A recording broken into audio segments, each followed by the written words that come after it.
What's up? What's poppin', y'all? It's your girl WayCookie Crumbles. Click that subscribe button and turn on the post notification bell to join Team Crumble.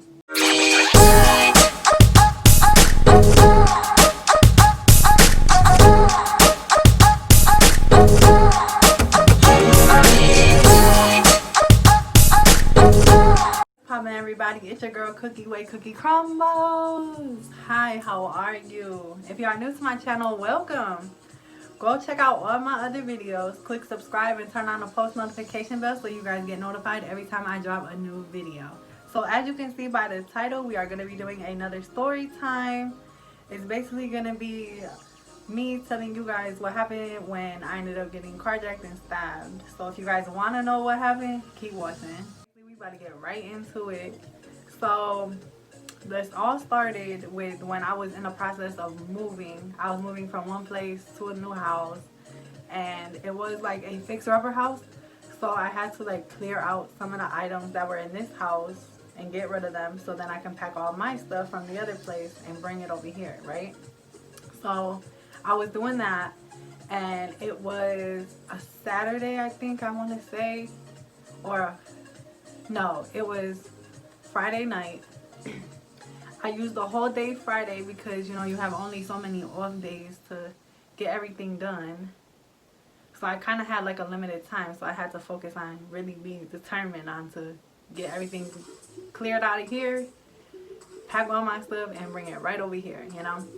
Okay, so I got everything clear out of the new house, like the little fixer-upper house. I had some things that were in there. I cleared that all out, and then I remember like it was like the whole day I ended up forgetting to eat because I was so focused and so determined to get everything cleared out so I can get everything that I already had packed over here to the house, right? It was like at 9 o'clock at night. I had ordered something to eat, but I had to go pick it up. Now, me going to have to go pick it up, this was kind of late, and I had called like my people, and I was seeing if he wanted to hang out, get some food, you know, because I had ordered some food. And then I was seeing if, you know, you want to come see the new spot that I had just got. I mean, it's under construction, but, you know, you can check it out to see where I'm moving to, you know. So at first we agreed on we was going to meet up. I was going to go pick up the food that I ordered. And then I was going to go scoop him up and then come back to the house. We was gonna eat, chill, you know, hang out. We determined that on the phone.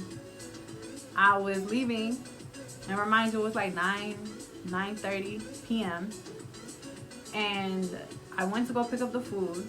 When I picked up the food, I ended up texting him like, send me your location so I can just drive to you, and I will, you know, come get you when we come back to the house, right? So I didn't receive a text message back after I texted him saying, send me your location so I can come get you.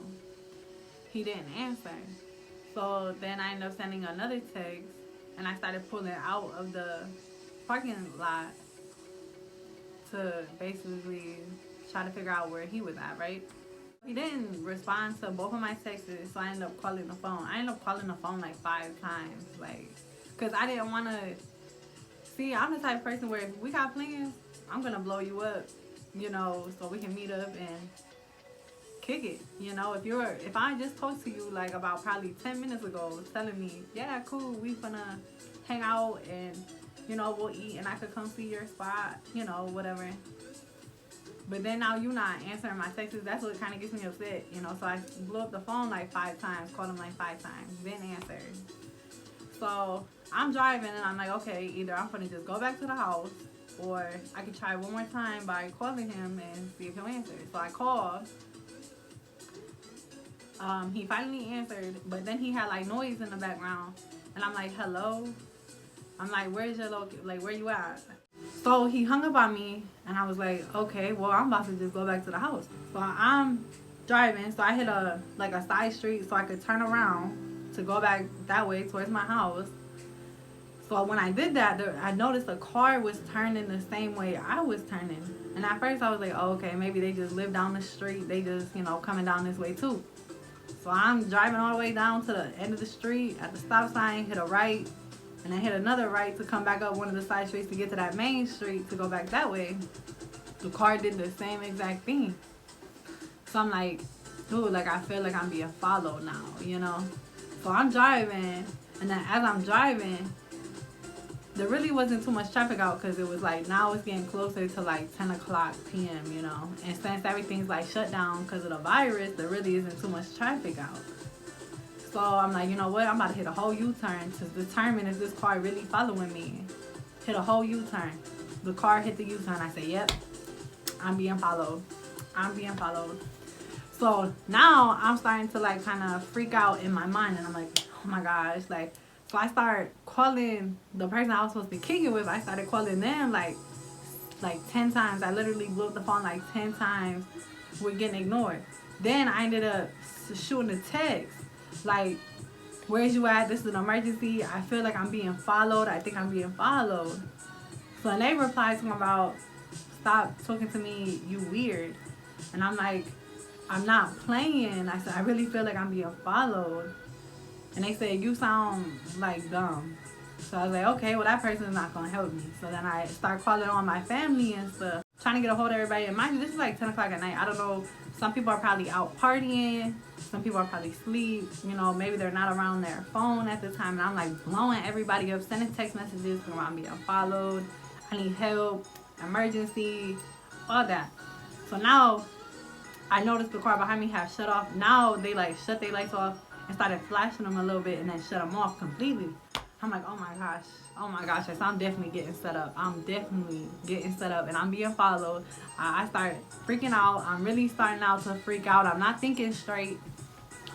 So, okay, I'm driving and I'm like, okay, now everybody probably at this point was like, oh, Cookie, why don't you just call 911? Why don't you go drive to a police station? Why don't you, you know, whatever, you know, to in the situation. Now, listen, when you are in that situation and you're freaking out and you're really trying to figure out how to get away from somebody who's following you, you don't really think about that. You know, you're starting to think like in the moment, like, okay, I'm driving here. Like, the only thing that came to my head at the moment was to drive and run red lights.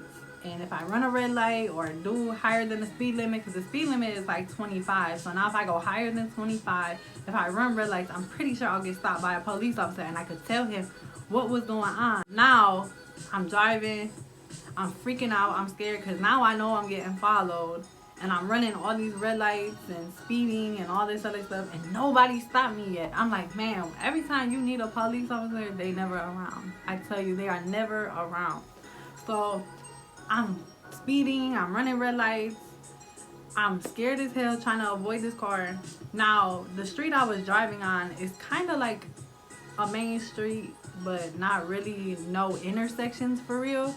But there are like red lights and everything to go to like side streets and everything, but there really wasn't a lot of traffic out at the time. So so I'm driving down the street and I swear I thought I seen a police officer parked all the way at the end. And then there's a red light and there's a main intersection all the way down there, you know? So I'm speeding to try to get over there and go fast. When I get closer, I don't see the car no more that where I seen it, you know? So I'm like, damn, so maybe he left, maybe it wasn't a police officer, maybe, you know, whatever. So I'm like, okay, my next thought was, okay, I'm about to hurry up and get to this intersection. This light is turning red. Like it's going green, yellow, about to hit red. I said, I'm about to speed through it, hit that light, hit a right, and all that traffic that's sitting at that light gonna come behind me, and then I'm about to lose the car, right? I'm driving. Before I hit the light, a black SUV pull out right in front of me from one of the side streets to get in here, and I had to slam on my brakes. Now I'm sitting on this street at like 10:30 at night, 10 o'clock at night, 10 p.m., 10:30 p.m. And I'm just like, now my car facing this way. The SUV that parked in front of me is like this. So that means the passenger side door is in front of my car, okay? Now I see the passenger side windows start rolling down and the person that was in the driver's seat had a gun and it was pointing towards my front windshield. And the first thing I was like, oh my gosh, I'm about to die. Like, this is really how I go out right now, getting followed, and then right here. So then the person gets out of the passenger side door, but the window is still down on the passenger side door, and the door is open. And now this dude got out, and he's coming to this side of the passenger side of my car, banging on my window, talking about, get out the car, give me your car, like just saying everything, banging on my window. He ended up cracking my window, but it didn't break, it just cracked, like he still couldn't get in. My doors are locked. The car in front of me, the black SUV in front of me, person in the driver's seat had the gun just pointed, you know, towards me, and I'm just like not even worried about this person. I'm focused right here, and I'm like, oh man, I said, I'm about to get shot, I'm about to die, I'm about to get everything took. I'm like, dude, and nobody's answering my calls. I said, and ain't nobody gonna know what happened to me. Like, so so my next thought, like, cause I can't go nowhere, okay? There's cars parked on the street, the car is blocking me, there's a car behind me blocking me, so I can't reverse, I can't pull around the SUV, you know. So I'm like, dang, what can I do, what can I do? So at first, then I start honking my horn, so somebody has to hear it, you know what I'm saying? So I start honking my horn, and then the person that's in the driver's seat of the SUV shoots his gun.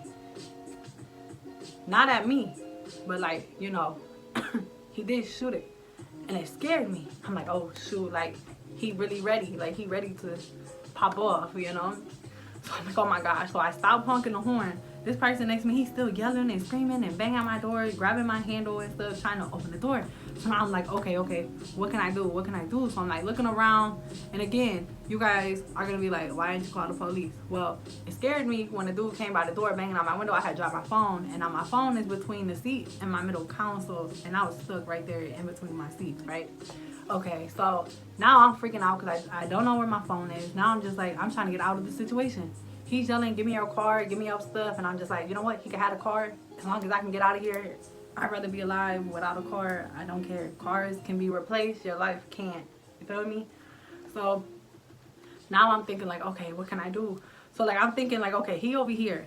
I'm like, all right, there's a house, a yard, something's over here, apartment buildings over here. So I'm like, okay, I'm gonna unlock my door and I'm gonna run. I'm gonna run, try to get somebody's attention, something. I said if they want the car, they can just jump in the car, get it, and I'm out, and they can just pull off, right? So I'm like, okay, so I'm looking around. I see the car is still behind me, but their lights are off, and I'm assuming somebody's just sitting in the car, okay? But in reality, there was someone on the side of my car, and I was not paying attention. They was on the side, like towards the back of my car, and I'm assuming whoever was in that car behind me ended up getting out to duck next to my car because they probably was gonna try to come to my side door, the driver's side door, right? So so in my mind, I'm thinking like, okay, I'm about to unlock the doors. He's over there. I'm gonna just get out quick as hell and just run and get out of there, and they can have the car. But like I had a hoodie on. Now my car keys was in my front hoodie, and my wallet was in my front hoodie, and my car is a push button start. So my car does not start unless it is with the key sensor and senses that the key sensor is in, you know, range of the car to be able to start it and be able to drive. So when my car is still running, you know, my car is still running right now, but my car with the key sensor, you know what I'm saying, if it gets too far from my key sensor when it's driving, it's gonna go into theft mode. It's gonna lock up, shut off, and that's it. There's nothing you can do about it, you know. Then I have to get it reset, all that stuff to be able to get back driving it, right? So I'm like, okay, so now we're back where I'm in the car. I'm thinking about unlocking the doors. He's over on the passenger side. I can get out quicker than him getting into the car, and then I can run and just get out there and he can have the car. But I didn't realize my keys and stuff was in my front pocket. So I unlocked the doors. I opened my door, get ready to get out. As soon as I got out of the car to step out, the person came from behind the car and pushed me. Now my car door is open, and they pushed me into my car door, which made me kind of lean back into my car. Now in my car, I had a knife in my car. So I ended up, when I fell back, I ended up grabbing it. This person, he opened the door, but he was not in the car yet. But I reached down and ended up grabbing the knife that was in my car and went like this to get the dude away from me that's over here. But I ended up cutting the jacket. I did not cut him. I cut his little poofy black jacket. That was it. So I ended up cutting the jacket. But then in my mind, I'm thinking, oh shoot, like I just cut somebody, I'm probably gonna get in trouble for cutting somebody, I don't want to get in trouble for this, like oh my gosh, like now I'm about to die and cutting somebody, you know, with a knife and everything. So I still had it in my hand though. And then now the dude from the passenger side seen that I had it, and somehow it fell out of my hand. And then somehow it fell out of my hand. This dude grabs me. The dude behind me come up behind me and then stab me with whatever he had. I think it was like a box cutter or something, or he had something where he ended up stabbing me, cutting me, whatever. But I didn't know he cut me. I thought he hit me in my side. And I was like, oh, this hurts. I felt like a pinching sensation, and it hurt so bad. And I really, in my mind, thought I just got hit in my side, you know. So after that happened, the person that's by my passenger door grabs me and throws me out the car. I'm in the street, and then I end up getting up to go on the sidewalk, like on the side, like in the grass and everything. They get in my car, shut the door. The guy in the SUV shuts the passenger door. He reverses, moves, they pull off in my car, and then there's somebody in the other car, and they all pull off. Now I'm on the side, I'm yelling and screaming, and mind you, my phone, I don't have my cell phone on me, so my phone is in the side of the seat. It fell between the seat and the middle console, so it's like under the floor, whatever, next to the seat. So I'm out there, I don't have my phone, I'm like yelling and stuff like that to get somebody's attention. I start coming outside, and or people come outside, or people are already outside, whatever. I wasn't paying attention, and they're like, oh my gosh, you're bleeding. But in my mind, remember I told you I had my knife, and I ended up cutting his little poofy jacket, and I thought it was his blood. And in my mind, I'm like, oh shoot, like I just cut somebody, they're bleeding. I said I can probably get in trouble for that. I just got my car took, like oh my. So someone ended up calling at 911, the ambulance, police, whatever. And when I got into the ambulance truck, I realized that I was the one who got stabbed. It was my blood that was all over my shirt. It wasn't the guy's blood. So the ambulance comes, I'm getting into the ambulance, and by then, like, I feel like all my adrenaline kind of left my body. I started getting really weak. I started getting nauseous, and like I started feeling really bad pain, and I ended up passing out inside the ambulance. Woke up into the hospital. Now when I woke up into the hospital, I was like on medication. They had me all stitched up. I was wrapped up. I was hurting. I was sore. Now I don't have my cell phone, so I did not get in touch with nobody until 3 days while I was in the hospital. I was in the hospital for 3 days, didn't get in contact with nobody. I don't have my phone, you know. The 3rd day in the hospital, I started feeling more like conscious, I guess you can say, and more like remembering everything that had happened to me, and more feeling comfortable to be able to talk about it to the police, to make a police report. So I did that, told to the police. I remembered everything, like I described what the dudes look like, what their cars look like. I gave my license plate number. I seen the black SUV's license plate number. Somebody ended up getting the SUV's license plate number and had given it to the police before. So they had that license plate number. They had my license plate number because I told them my car got stolen. I described the car that was following me, told them everything that had happened, and then I ended up remembering mom's number. Called my mom from the hospital, told her everything. She freaking out. She tells my brother, they're trying to come visit me in the hospital, but they can't due to the COVID situation when they don't want people inside the hospital, and everybody's freaking out. The police ended up finding my car. It didn't get far because, like I said, my car is on a sensor. It's push button start, so it has to have the key in range for it to still. I guess my car ended up going into theft mode because it got too far range of the key, so the car didn't get too far. So they really didn't get nothing. And it's crazy because I ended up going through all that, and my car nothing got took out of my car. The only thing that was wrong with my car was the window on the passenger side cracked when the dude was hitting the window trying to get in. I'm in the hospital recovering and everything. My phone is still in my car. They find it, they get my car back to the house. The only thing I had to get fixed was my window on the passenger. That is a very, very scary experience. And I know, like I said, everybody in this video is going to be like, why didn't you just drive to the police station? Why didn't you call 911? Why didn't you pull up at somebody's house? Why didn't you, you know, whatever. Like, one, I didn't want to go back to my house because I was getting followed. I didn't want them to know where I lived and knew, like, I was the only person in the car, you know. Two, I didn't want to pull up to anybody else's house that wasn't home, because then now they know, you know, over here where somebody else lives and they're not home, so now I'm still by myself, you know. And then driving to a police station, I should have did that. I should have called 911, but at the time I was scared. I was trying to figure out how to get out of the situation myself.